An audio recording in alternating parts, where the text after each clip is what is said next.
साष्टांग प्रणाम। जय श्रीमन नारायण। श्री प्रकट शुभ सरकार का मंगल हो। श्री रघुनाथ भवन 3 अगस्त 1946 शनिवार। जीवन को सच्ची बात चाहकर उसका कल्याण हो जाए, यही हमारा लक्ष्य है।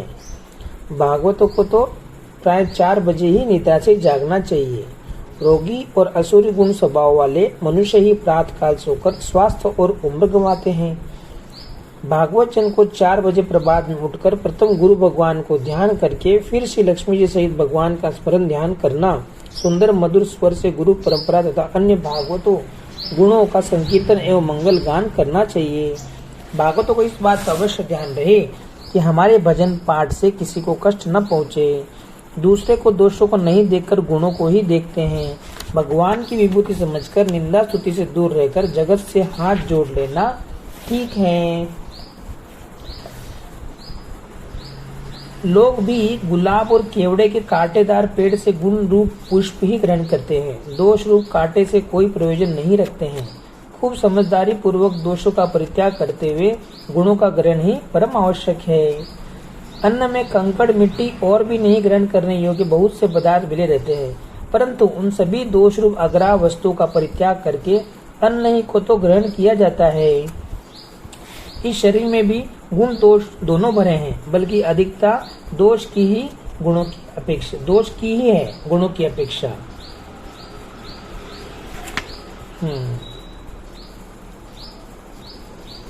ओके। भागवतजन भी पतिव्रता स्त्री के समान ही हैं।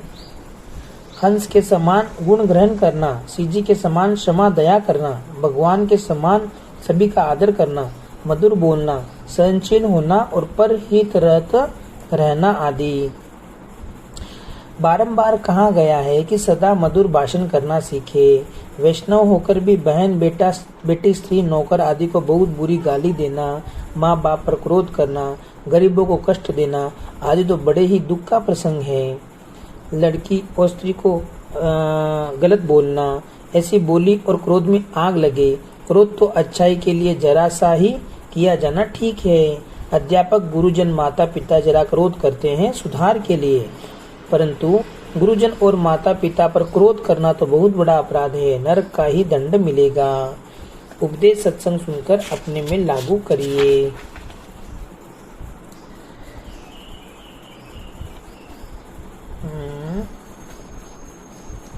बड़े बड़े राजा, सेठ, महात्मा और ज्ञानी जनों ने सर्वस्व हानि पराई स्त्री के पीछे उठाई है। सुल्लापुर के महात्मा श्री मुरलीधर जी की पत्नी का स्वभाव बहुत खराब था, परंतु वे सदा शांतिपूर्वक व्यवहार करते थे तो उनकी बड़ाई हुई। श्री सीता जी की ऐसी बातें सुनकर श्री राम जी बहुत प्रसन्न हुए और हंसते हुए कहे कि ठीक है, चलिए साथ में। स्त्री तो मातृशक्ति है, बालक को चाहे तो प्रहलाद और हरिश्चंद्र जैसे बना देवे। बालकपन में अच्छी शिक्षा माताएं दिए करे तो बड़ी उम्र में वही बच्चे सज्जन पुरुष बने रहे। दास रिपीट करता है, स्त्रियां तो मातृशक्ति हैं, बालक को चाहे तो प्रहलाद और हरिश्चंद्र जैसे बना देवे।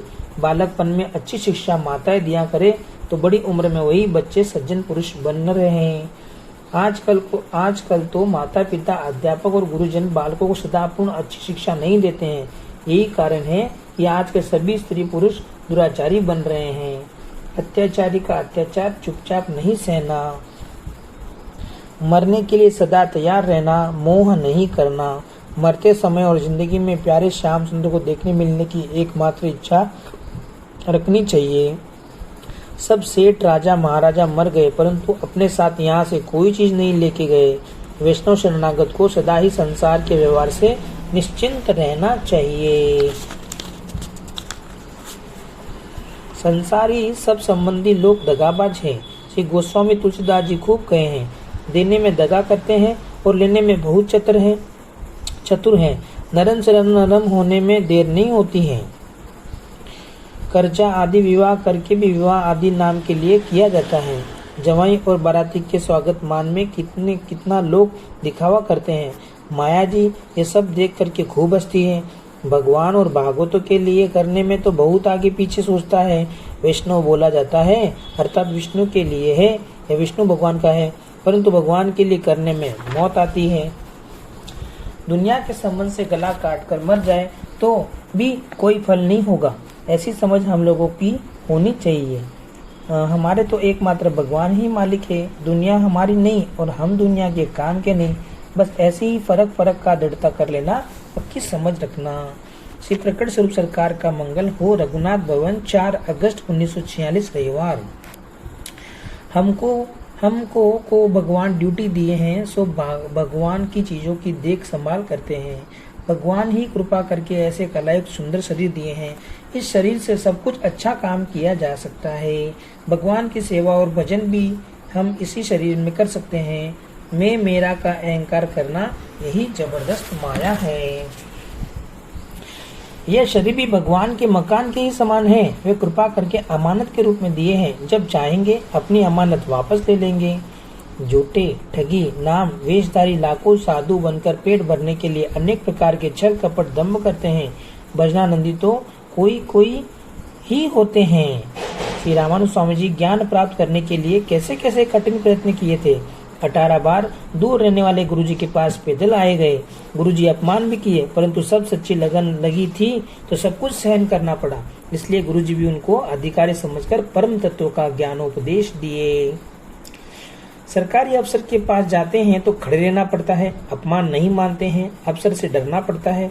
इसी प्रकार गुरु और भागवतों के पास भी मान छोड़कर दास बनकर रहना चाहिए। इस पर श्री गुरु महाराज हमको अपने हृदय से लगा लिए और कहे कि भगवान तो तुम्हारी चुटकी में रहेंगे। आज ऐसा ही हो गया है। किस प्रकार भगवान मिल गए सो आप लोग भी जानते हैं। यहाँ सरकार अपनी बात बता रहे कि किस तरह उन पर कृपा हुई थी भागवतों की। विदेह श्री जनक से बढ़कर महात्मा मुरलीधर जी थे। सब कुछ भगवान का समझकर और ड्यूटी भावना रखकर सब काम करते थे। सच्चे शरणागत के अंदर आर्तता होनी चाहिए।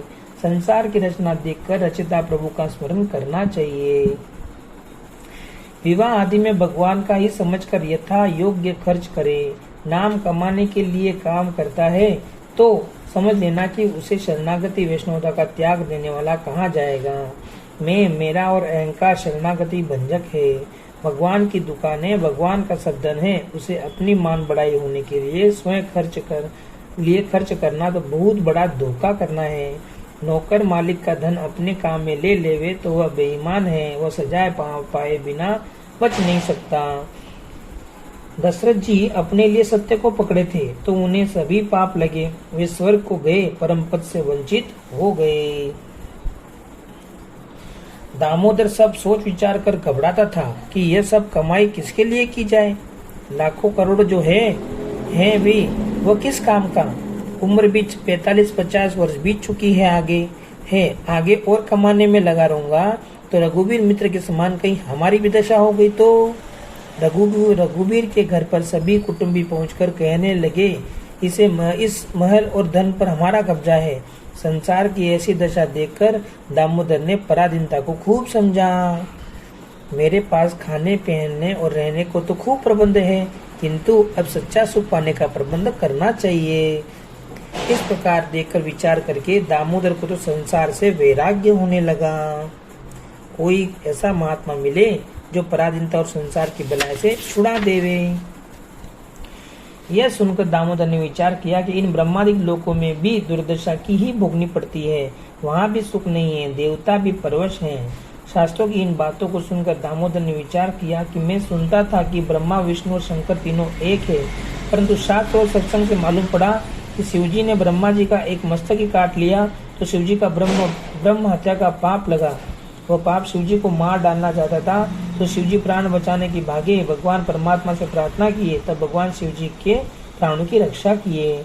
इस प्रकार सत्संग से पता चलता है कि भगवान श्रीमन नारायण सब जीव और देवताओं के एकमात्र रक्षक हैं। आगे वहाँ सकाम पूर्ण पूर्ति को यज्ञ हो रहे, उसमें मैं आचार्य बनाया गया हूँ। उनकी ऐसी बात सुनकर दामोदर ने पूछा कि सांसारिक कामनाओं की पूर्ति मात्र करना सार है कि कुछ पारलौकिक सुख भी है। पारलौकिक सुख प्राप्त का भी कोई उपाय बताइए। क्या ब्रह्म भगवान भी किसी के परवश होता है? परवश चीज को ब्रह्म भगवान में तो नहीं मान सकता हूँ। दामोदर की ऐसी सरल और सच्ची युक्तपूर्ण बातें सुनकर पंडित ने उत्तर दिया कि ए दामोदर, तुमको तो वैराग्य चढ़ रहा है, तुम्हें तो कोई अनुभवी महात्मा की समझा सकेगा। हम तो ग्रंथ को पढ़ भरे हैं, हमें अनुभव ज्ञान नहीं है। आगे तो कोई पड़ोसी और भाइयों की बढ़ती देख करके खूब ईर्ष्या द्वेष में लगा हुआ है। धन और जवानी को प्राप्त करके लंपट लोग पराई औरतों के संग दुराचार करने में लगे हुए हैं। संसार का क्रम जन्म मरण, रोग दरिद्रता, शत्रु का भय, क्रोधादि विकार देखकर समझकर जिसकी आत्मा घबराती है, वही तो संसार के दुख से छूटना चाहता है और सच्चा सुख जो परमात्मा की प्राप्ति होना है उसे ढूंढता है। मरना सबको अवश्य है। अमृत पान करने वाले को तथा सिद्ध योगी को भी एक दिन मृत्यु से काम पड़ता है। 14 लोक और देवता, मनुष्य तथा प्राणी मात्र की मृत्यु होती है। ऐसा यह संसार है। स्मृत गुरुभ्यो नमः। श्रीमते रामानुजाय नमः।